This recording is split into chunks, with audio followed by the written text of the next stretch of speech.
Bab 996. Malan memiliki dua set standar untuk mengukur nilai suatu barang. Yang pertama adalah berapa banyak uang yang bisa ditukarkan untuk benda ini.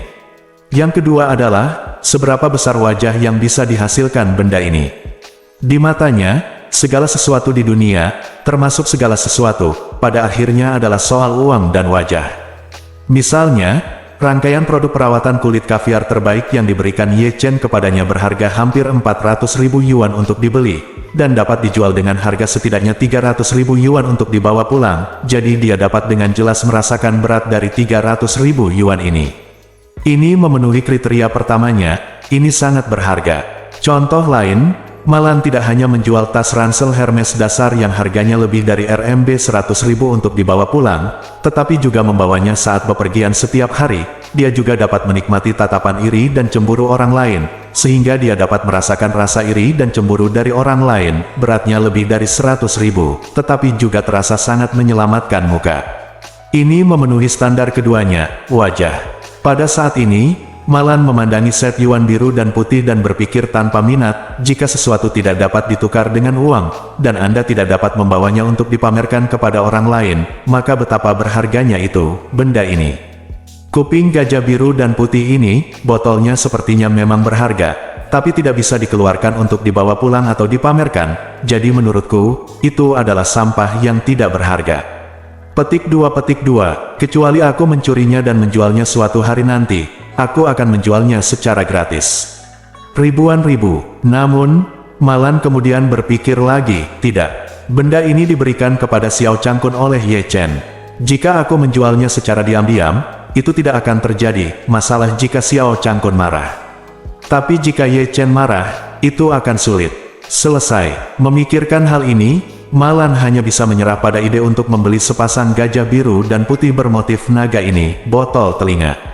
Saat ini, Hong Wu terus membacakan daftar hadiah. Qin Gang memberikan zamrud senilai 50 juta, sedangkan Wang Zenggang memberikan berlian merah muda yang nilainya hampir sama.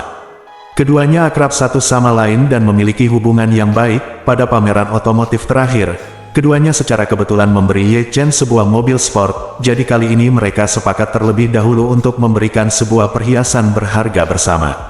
Walaupun semuanya perhiasan dan memiliki nilai yang sama, namun jenisnya berbeda-beda, jadi tidak perlu khawatir akan jatuh.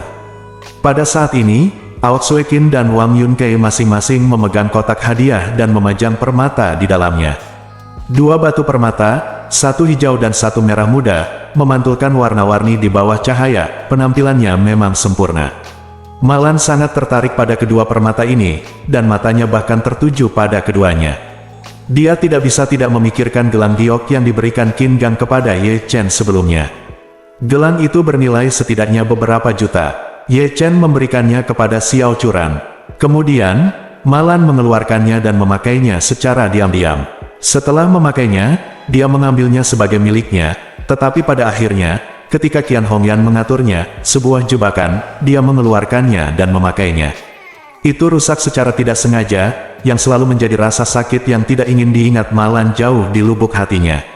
Apalagi sejak itu, Malan tidak punya perhiasan untuk ditawarkan. Sekarang setelah dia melihat dua permata sebening kristal dan sempurna ini, dia tiba-tiba mulai memikirkannya lagi. Dia berharap dia bisa menggunakan kedua permata itu untuk membuat kalung dan memakainya di lehernya untuk dipamerkan di pasar. Namun, dia berani memikirkan hal seperti itu. Jika Ye Chen tidak memberitahunya, dia tidak akan pernah berani mencurinya. Setelah memperlihatkan permata tersebut, Hong Wu melanjutkan membaca. Li Tailai, Tuan Li, memberi guru Ye sebuah helikopter EC-145 yang diproduksi oleh perusahaan helikopter Federal Selatan. Begitu kata-kata ini keluar, seluruh penonton sangat terkejut. Tuan Song baru saja memberikan sebuah kapal pesiar, dan Li Tailai telah memberikan helikopter lain. Xiao Churan juga kaget dan tidak bisa berkata-kata. Sekarang dia telah menerima hadiah itu, dia sudah sedikit takut. Takut karena hadiah ini sangat mahal. Harganya sangat mahal, bahkan mereka yang berada di kelas atas tidak akan pernah memberikan hadiah semahal itu. Sejauh ini, harga semua hadiah yang disebutkan adalah puluhan juta atau bahkan lebih tinggi.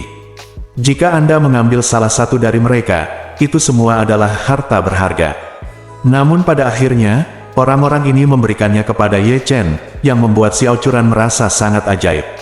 Li Tailai berkata saat ini, Tuan Ye, saya dengar Anda jarang meninggalkan kota Ling.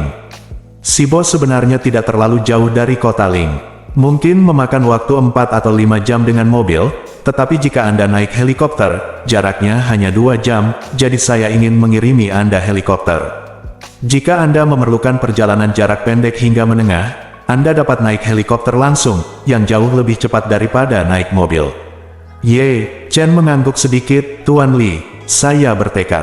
Petik 2. Faktanya, bagi Ye Chen sekarang, apakah itu villa sumber air panas, kapal pesiar pribadi, atau helikopter pribadi, tidak satu pun dari ini yang Ye benar-benar menarik baginya. Ketika ia masih sangat muda, keluarga Ye memiliki hampir semua jenis transportasi sipil. Mobil mewah bernilai jutaan atau puluhan juta tidak layak disebut sama sekali.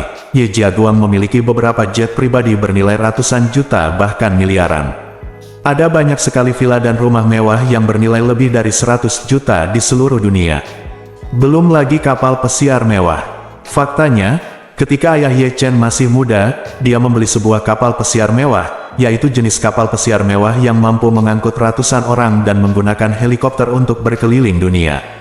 Saat itu, Ye Changying membeli kapal pesiar mewah hanya untuk membahagiakan istrinya.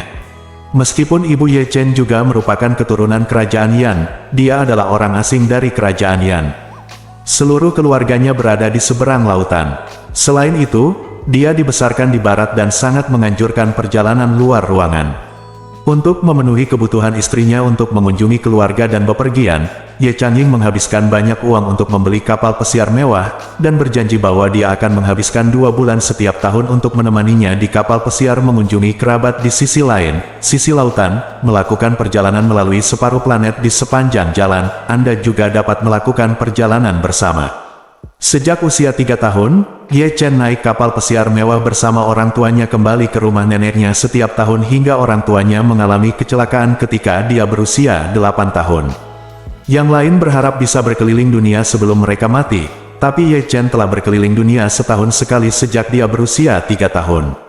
Pada tahun-tahun itu, Ye Chen menjalani kehidupan mewah setiap hari yang tidak pernah bisa dinikmati banyak orang seumur hidupnya, sehingga dia secara pribadi tidak mengejar materi. Ketika semua orang melihat begitu banyak hadiah yang diberikan, ekspresi Ye Chen masih sangat acuh tak acuh, dan semua orang tidak bisa menahan perasaan sedikit malu. Mereka tahu bahwa tidak satu pun dari hadiah ini sepertinya terkirim ke hati Ye Chen. Kemudian, Wei Liang memberi Ye Chen patung zamrud Guan Yunchang. Dalam kata-katanya, Guan Yunchang adalah dewa kekayaan dan dapat melindungi keselamatan dan kekayaan Ye Chen. Ye Chen tersenyum dan berterima kasih padanya, tapi hatinya masih teguh. Akhirnya, itu adalah Hong Wu sendiri. Dia mengeluarkan kotak hadiah yang dibungkus dengan indah, menyerahkannya kepada Ye Chen, dan berkata dengan serius, Tuan Ye, ada sedikit pemikiran dalam hal ini. Ye Chen berkata sambil tersenyum, Hong Wu, tolong baca Anda telah menerima hadiah dari begitu banyak orang, mengapa Anda tidak memberitahu saya apa hadiah Anda sendiri? Hong Wu berkata dengan sedikit malu, baiklah. Hong Wu takut Tuan Ye tidak akan puas dengan hadiah dan membuat orang yang murah hati tertawa. Ye Chen menggelengkan kepalanya, tidak peduli apa yang Anda berikan kepada saya sangat berterima kasih. Bagaimana saya bisa merasa tidak puas? Hong Wu mengangguk dan berkata dengan serius, Tuan Ye, yang saya kirimkan kepada Anda adalah sebuah villa yang terletak di dekat istana ibu kota musim dingin kerajaan Beihai. Bab 997. Setelah mendengar bahwa Hong Wu memberi Ye Chen sebuah villa di Dongdu, semua orang sangat terkejut. Mereka tidak tahu mengapa Hong Wu memberi Ye Chen sebuah villa di negara Beihai. Tapi Chen Zekai dan Wei Liang, setelah beberapa saat terkejut, tiba-tiba menyadari di dalam hati mereka. Pada saat yang sama, mereka semua menghela nafas dalam hati. Mengapa mereka tidak memikirkan hal ini?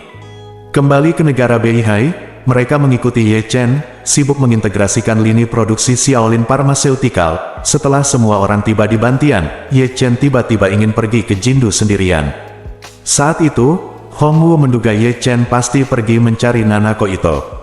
Hong Wu adalah orang yang sangat pintar, dan dia telah lama melayani Ye Chen, dan dia tahu lebih banyak tentang beberapa hal tentang Ye Chen. Ia sudah lama melihat bahwa Ye Chen sepertinya sangat menghargai petinju wanita asal negara Beihai bernama Ito Nanako. Kemudian petinju wanita tersebut mengalami cedera dalam pertandingan tersebut dan kembali ke negara Beihai untuk berobat. Hong Wu memperhatikan tindak lanjut Ito Nanako. Dia pertama kali menerima perawatan di Dongdu, dan kemudian pergi ke Jindu untuk memulihkan diri. Ye Chen tiba-tiba pergi ke Jindu ketika dia berada di Bantian.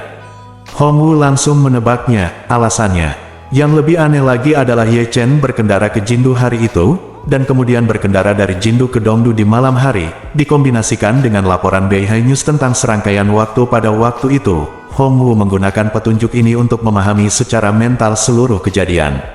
Saya telah menyusun kembali permasalahannya, dan tebakan saya cukup tepat. Dia tahu bahwa Nanako Ito mewarisi keluarga Ito dan mulai bekerja keras untuk menjadi pewaris keluarga Ito. Dia juga tahu bahwa keluarga Ito memiliki rumah mewah di dekat istana kerajaan di ibu kota musim dingin, jadi dia membelinya di sebelah rumah keluarga Ito. Dia membeli rumah besar untuk Ye Chen. Menurutnya, ini pasti sesuatu yang dia sukai, dan Ye Chen pasti akan sangat menyukainya. Chen Zekai dan Wei Liang juga mengikuti Ye Chen sampai ke negara Beihai, jadi mereka juga mengetahui garis besar masalahnya. Sekarang saya tiba-tiba mengetahui bahwa Hong Wu telah memberi Ye Chen sebuah villa di Dongdu, dan saya langsung tahu apa yang dipikirkan Hong Wu. Meskipun keduanya mengaguminya, mereka juga kesal karena mereka tidak memikirkan level ini. Ketika Ye Chen mendengar bahwa Hong Wu memberinya sebuah villa di Dongdu, pikiran pertamanya adalah keterkejutan. Awalnya dia tidak mengerti mengapa Hong Wu memberinya sebuah villa di Dongdu, dan sepertinya villa itu sangat dekat dengan kediaman keluarga Ito di Dongdu. Kemudian, dia segera menyadari bahwa Hong Wu pasti telah melihat beberapa petunjuk, jadi dia datang ke sini khusus untuk menyesuaikan dengan keinginannya. Pada saat ini, Ye Chen tiba-tiba memiliki perasaan campur aduk di hatinya. Dia sangat menghargai Nanako Ito dan mengetahui perasaannya terhadapnya, tapi bagaimanapun juga dia adalah orang yang sudah menikah, dan dia tidak boleh terlalu dekat dengannya. Ketika saya berada di negara Beihai sebelumnya, alasan utama mengapa saya ingin mengunjunginya adalah untuk menyembuhkan luka-lukanya, tetapi saya tidak menyangka hal itu akan menyebabkan banyak hal di kemudian hari. Setelah menyembuhkan Nanako Ito dan mengirimnya dengan selamat ke ibu kota musim dingin, Ye Chen merasa sangat lega. Namun kini Hong Wu tiba-tiba memberinya sebuah villa di Dongdu, yang langsung memperdalam gambaran Nanako Ito di benak Ye Chen.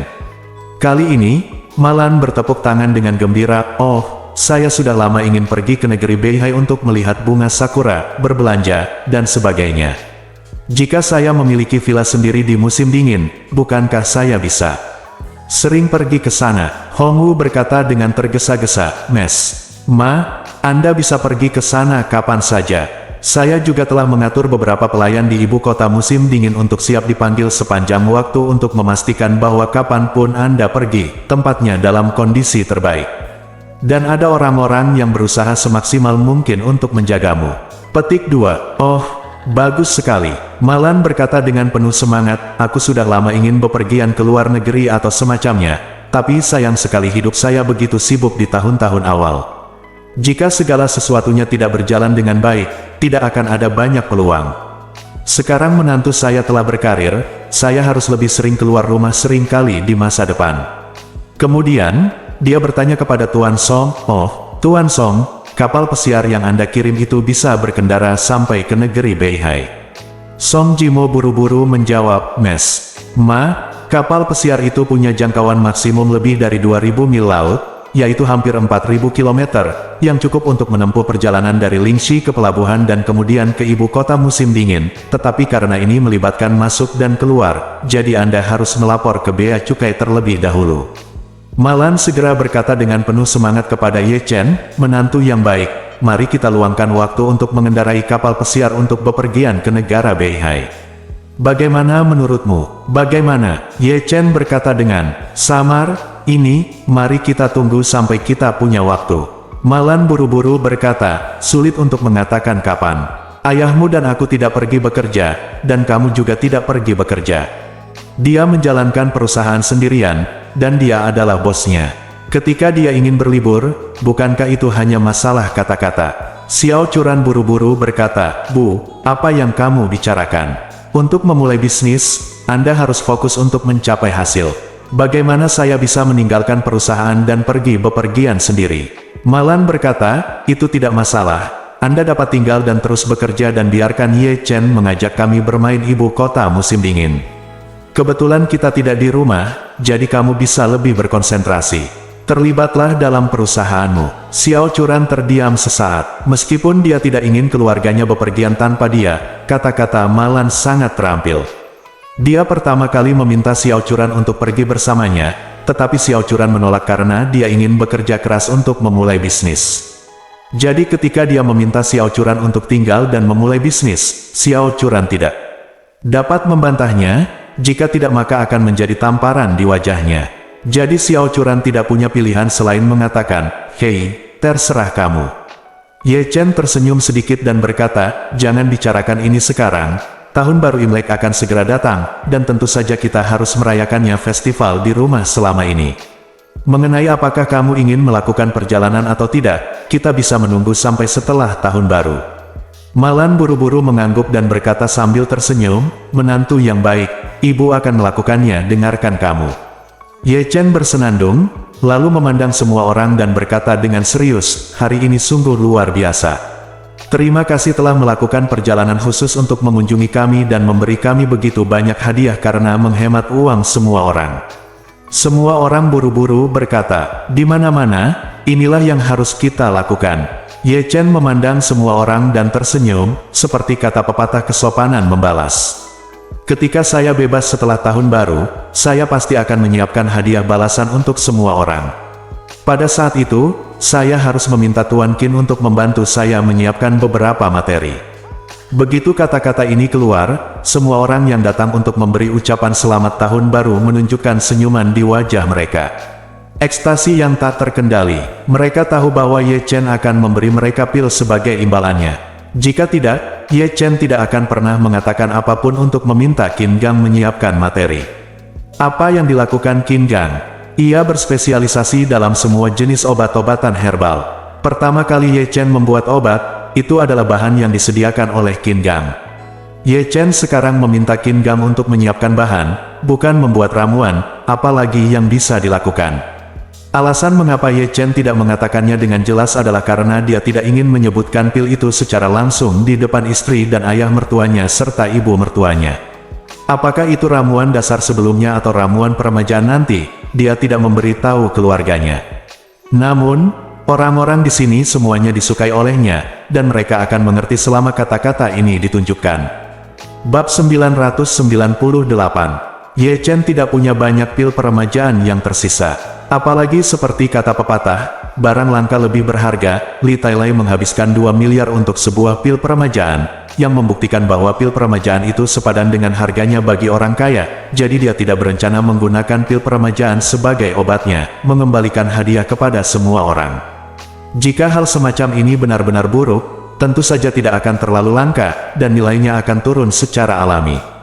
Oleh karena itu, Ye Chen berencana meminta Qin Gang untuk menemukan beberapa bahan mentah, menyempurnakan ramuan pertama yang telah dia sempurnakan, dan kemudian memberikan satu kepada setiap keluarga yang datang untuk memberikan hadiah hari ini. Semua orang datang untuk memberi ucapan selamat tahun baru kepada Ye Chen dan memberikan beberapa hadiah tahun baru, tetapi mereka tidak menyangka bahwa Ye Chen akan memberikan pil sebagai balasannya, jadi semua orang tampak sangat bersemangat, dan tiba-tiba merasa bahwa tidak peduli berapa banyak yang mereka habiskan, itu hanya bernilai 10.000. Setelah itu, semua orang bertukar pandang, dan kemudian Hong berkata, "Tuan Ye, dengan begitu banyak dari kita di sini, itu pasti akan mempengaruhi rencana awal keluargamu. Sebaiknya kita pergi dulu." Ye Chen mengangguk dan berkata, "Setelah tahun baru, saya akan memilih waktu untuk mentraktir Anda semua makan malam, dan saya akan membawakan Anda semua hadiah sebagai imbalannya." Semua orang buru-buru mengepalkan tangan dan membungkuk, dan berkata serempak, "Terima kasih, Tuan Ye." Xiao Changkun juga tampak bersemangat dan bergumam, "Botol kuping gajah biru dan putih itu benar-benar harta nasional. Aku harus pergi dan melihatnya lagi."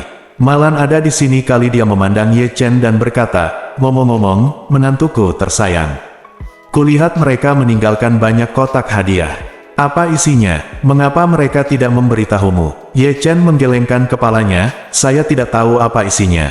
Saya tidak tahu, jika Anda ingin tahu, mengapa tidak membongkarnya dan melihat-lihat. Malan berkata dengan gembira, saya hanya ingin melihat apa itu. Lalu aku akan pergi dan membongkarnya satu persatu.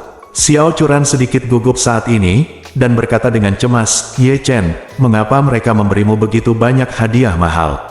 Nilai total barang-barang ini ratusan jutaan, apakah ini terlalu banyak? Ayo bagaimana saya bisa menerimanya? Ye Chen tersenyum dan berkata, saya memberi mereka bantuan, dan mereka memberi kami hadiah. Itu semua adalah hal yang Anda dan saya ingin lakukan. Ada apa? Xiao Churan berkata, lagi pula, nilainya terlalu tinggi, apakah bernilai begitu banyak uang jika Anda menunjukkan Feng Shui kepada mereka? Ye Chen mengangguk, selama Anda percaya pada hal ini, Anda bersedia mengeluarkan uang berapapun uang. Dahulu ada seorang Master Qigong yang maha kuasa, berapa banyak bintang besar, orang-orang kaya yang besar memperlakukannya sebagai tamu dan menghabiskan banyak uang untuknya. Bukankah karena mereka percaya bahwa Qigong dapat mengubah nasib mereka? Xiao Churan buru-buru berkata, tetapi bukankah Master Qigong itu pada akhirnya terungkap? Itu semua bohong. Petik 2 petik 2. Ye Chen tersenyum dan berkata, dia pembohong, tapi saya tidak.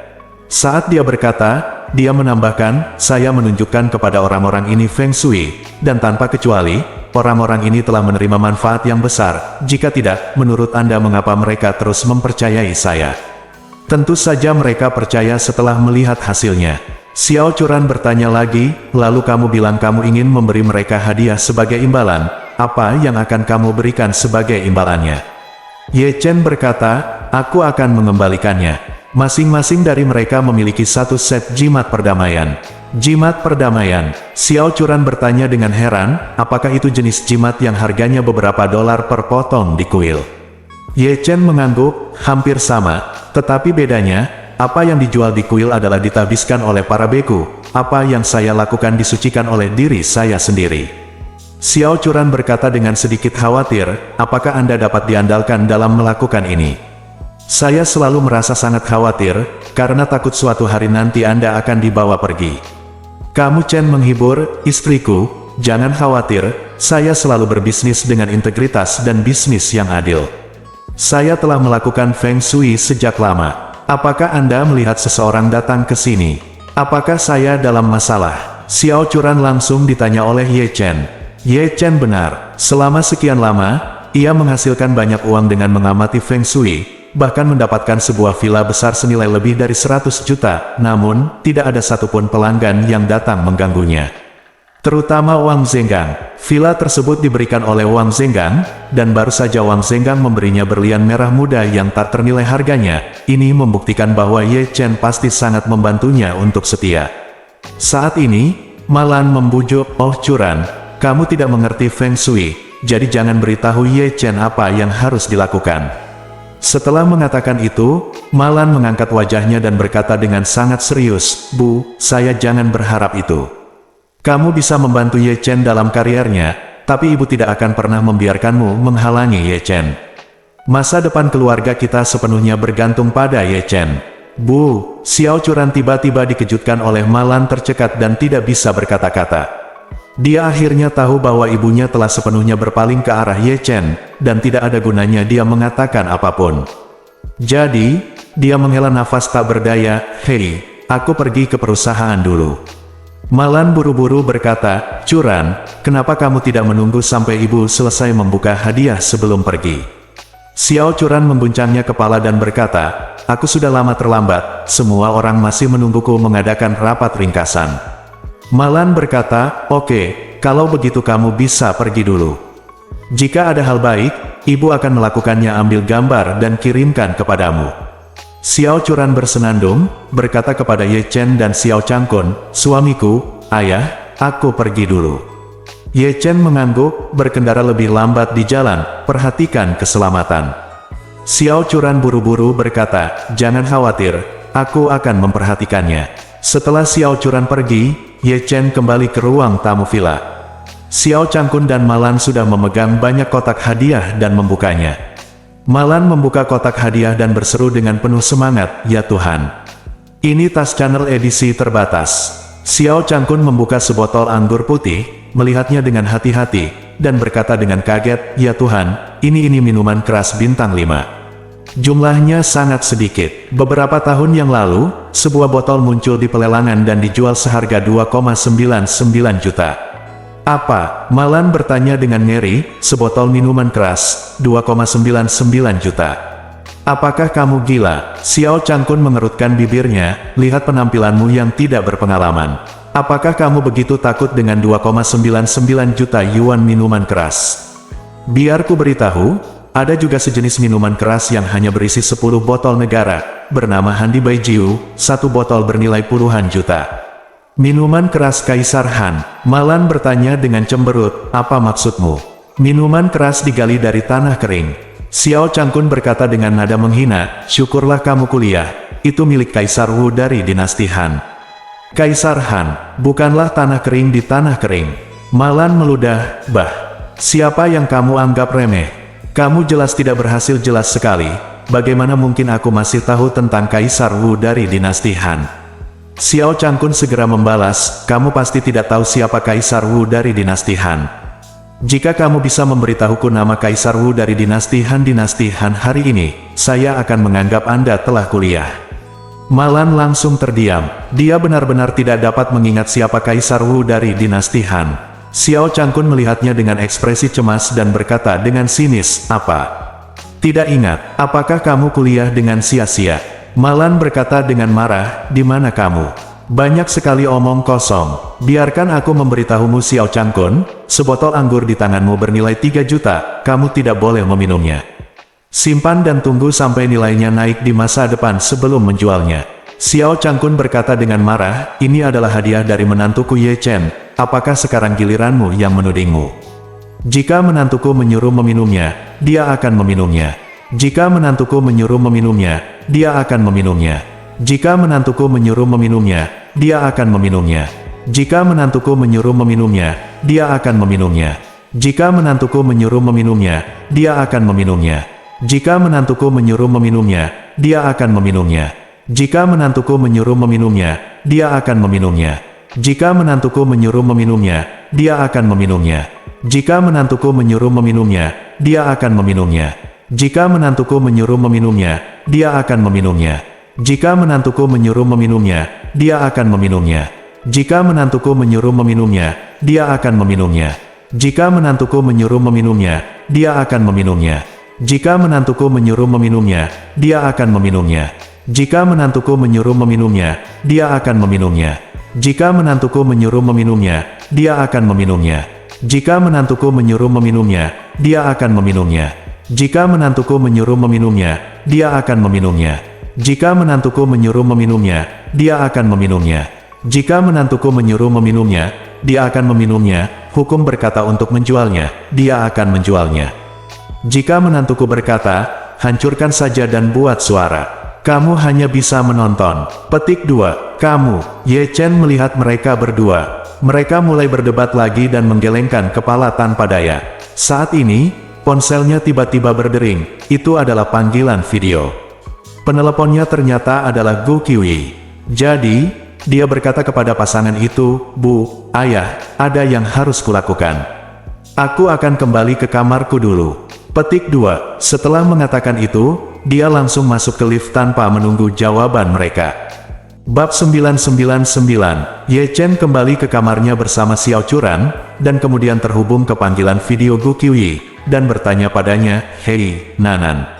Saudara Ye Chen." Dalam video tersebut, dia sedang tidur di rumahnya Gu Qiuyi, yang mengenakan rok, dengan penuh semangat melambaikan tangannya ke Ye Chen. Dalam video tersebut, Gu Qiuyi tidak memakai riasan, dan rambut hitam panjangnya disampirkan dengan santai di bahunya. Dia tidak lagi memiliki aura bintang papan atas, tetapi lebih terlihat seperti gadis cantik di sebelahnya. Saat ini, dia dengan gembira bertanya dalam video, "Saudara Ye Chen, apa yang sedang kamu sibuk?" Ye Chen tersenyum dan berkata, "Kamu tidak sibuk dengan apapun, bukankah tahun baru akan segera datang? Siapkan saja beberapa barang-barang tahun baru di rumah." Gu Qiuyi tersenyum bahagia dan berkata, "Hehe, aku juga. Tahun ini kami kembali ke rumah lama kami di Danau Neiyang untuk merayakan tahun baru." Saat dia mengatakan itu, dia mengganti kamera dan mengambil foto gambaran lingkungan sekitar. Benar saja, itu ada di halaman keluarga Gu. Ye Chen mau tidak mau bertanya, "Nani, halamanmu sangat luas. Bukankah agak sepi bagi keluarga beranggotakan 3 orang untuk merayakan tahun baru?"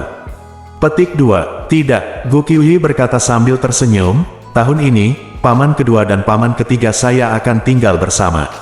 Kami merayakan tahun baru bersama, ada 3 keluarga besar, cukup meriah."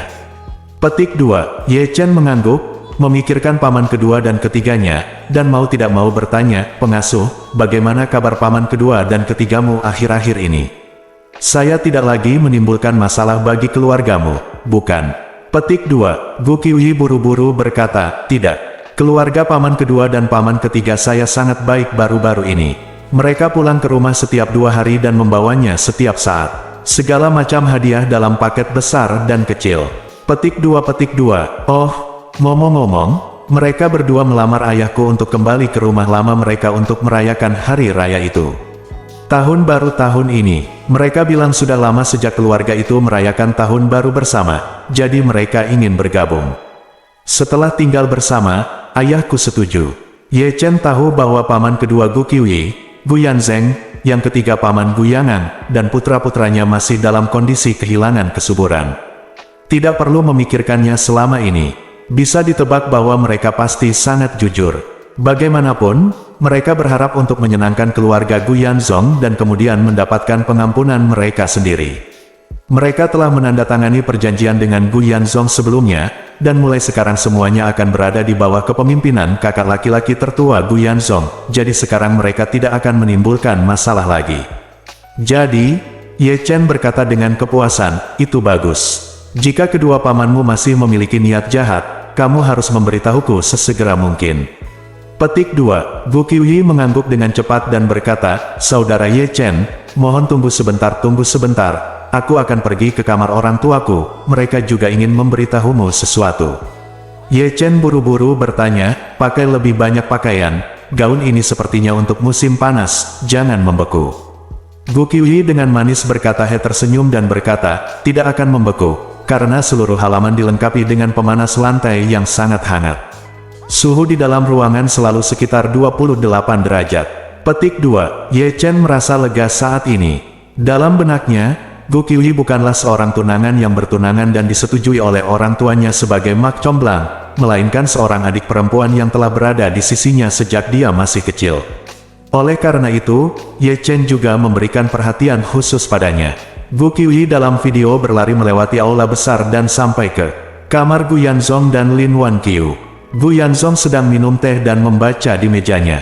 Lin Wanqiu membakar tungku kayu cendana halus dan membawa pembakar dupa ke meja Gu Yanzhong.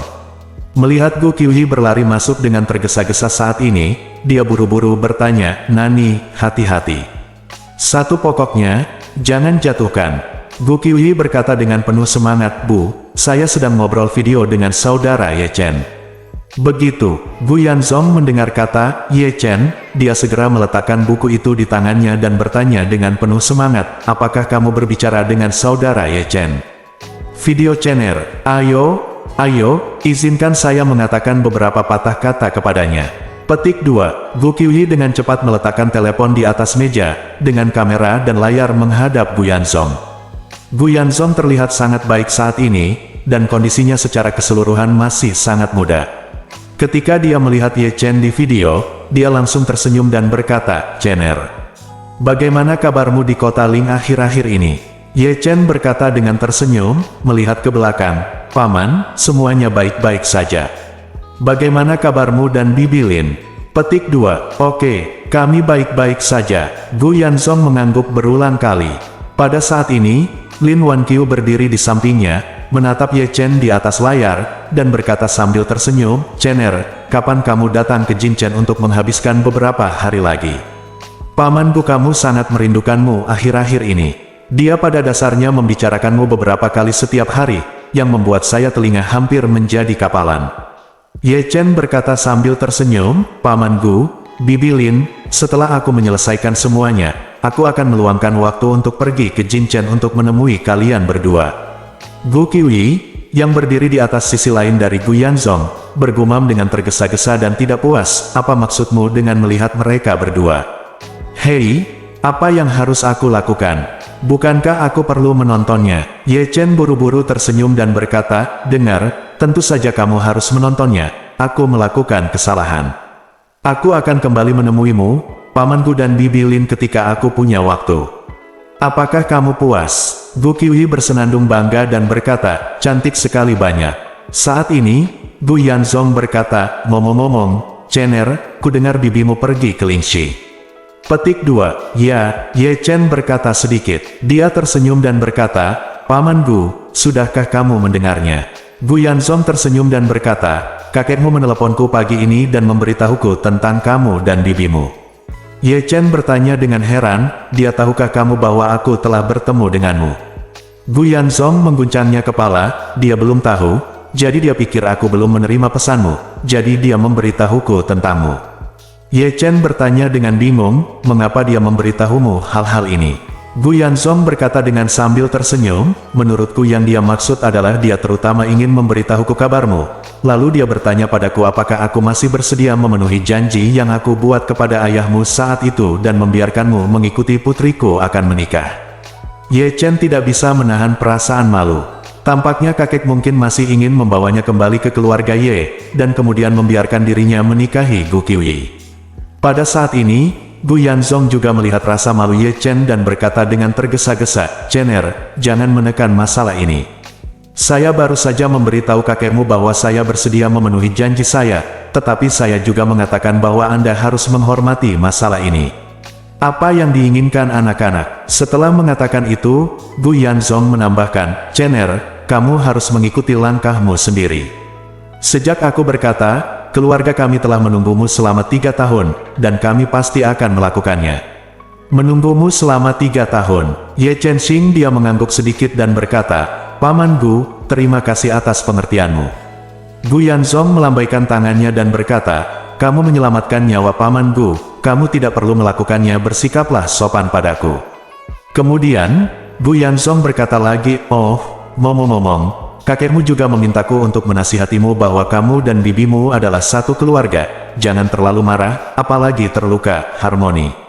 Ye Chen berkata, "Paman Gu, bibiku terlalu mendominasi. Kakekku tidak memberinya pengekangan yang diperlukan.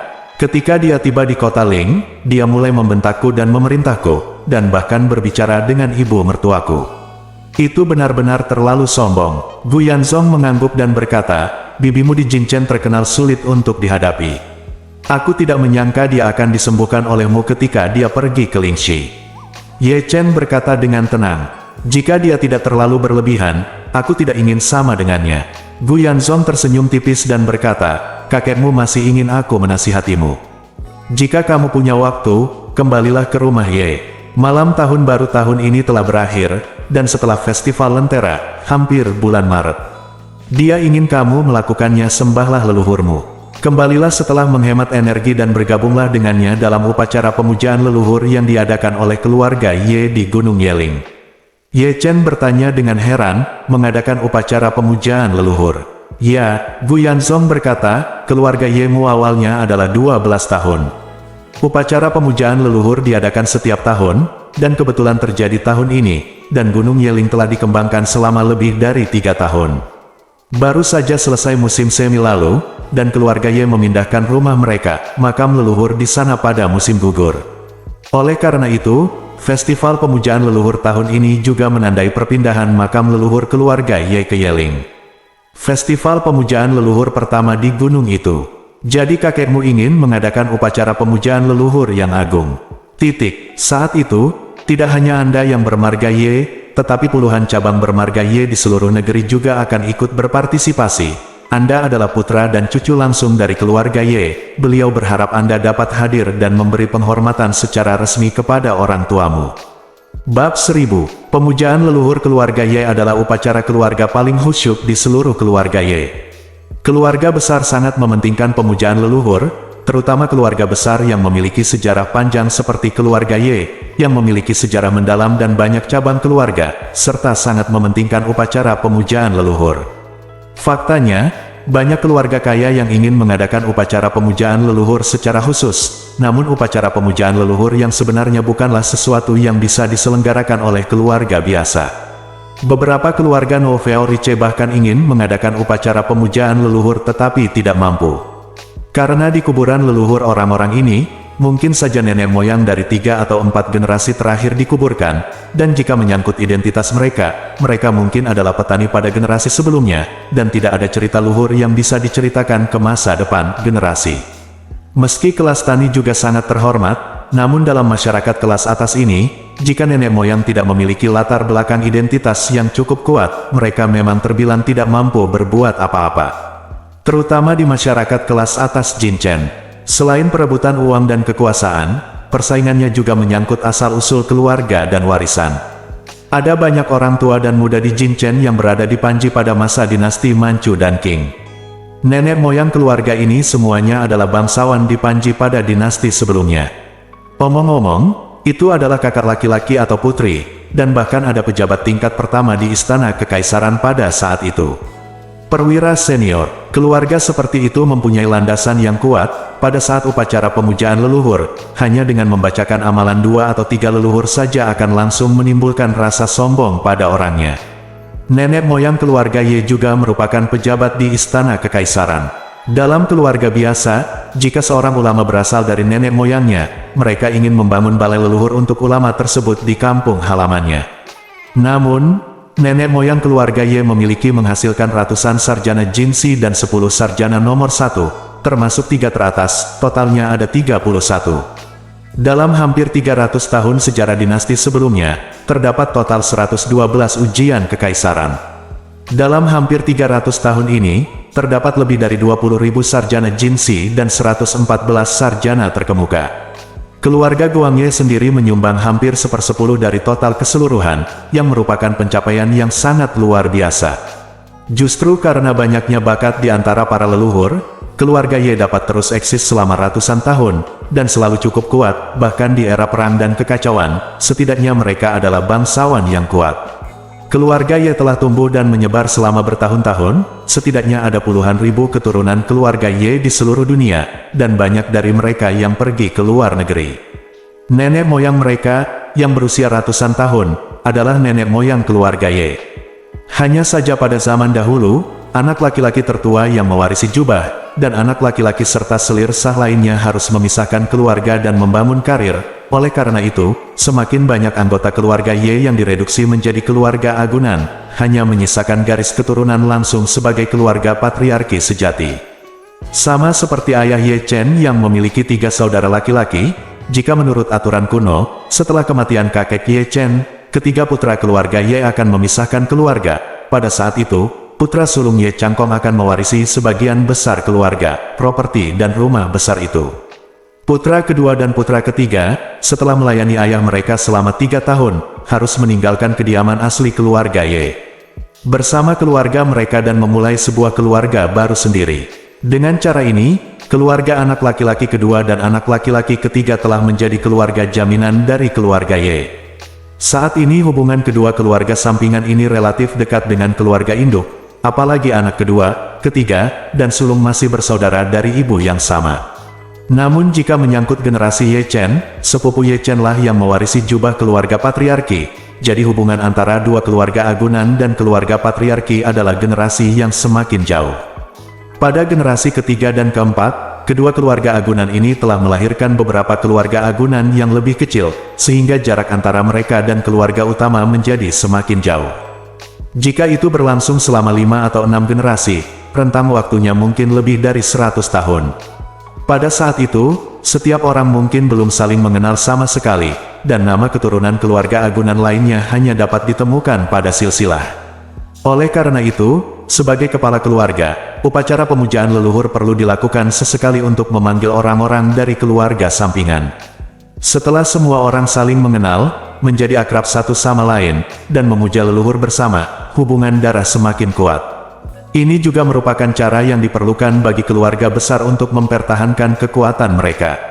Oleh karena itu, keluarga Ye tidak hanya mengadakan upacara pemujaan leluhur setiap 12 tahun sekali, tetapi juga merevisi kembali silsilah seluruh keluarga Ye pada upacara pemujaan leluhur.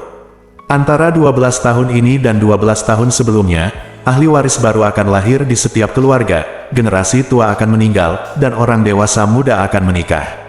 Oleh karena itu, setiap 12 tahun, banyak sekali cabang keluarga Ye yang harus melaporkan perubahan populasi keluarga mereka dalam 12 tahun terakhir kepada keluarga kepala klan. Pada saat itu, keluarga pemimpin klan akan memilih seorang lelaki tua yang dihormati untuk secara pribadi memperbarui silsilah dan menuliskan nama, perbuatan, dari orang-orang tersebut satu persatu. Silsilah keluarga Ye yang ada mencatat nama jutaan keturunan keluarga Ye, serta nama jutaan pasangannya. Misalnya, seorang putra dari keluarga Ye menikah dengan putri dari keluarga tertentu, dan contoh lainnya adalah putri dari keluarga Ye, dan putrinya menikah dengan putra dari keluarga Anu.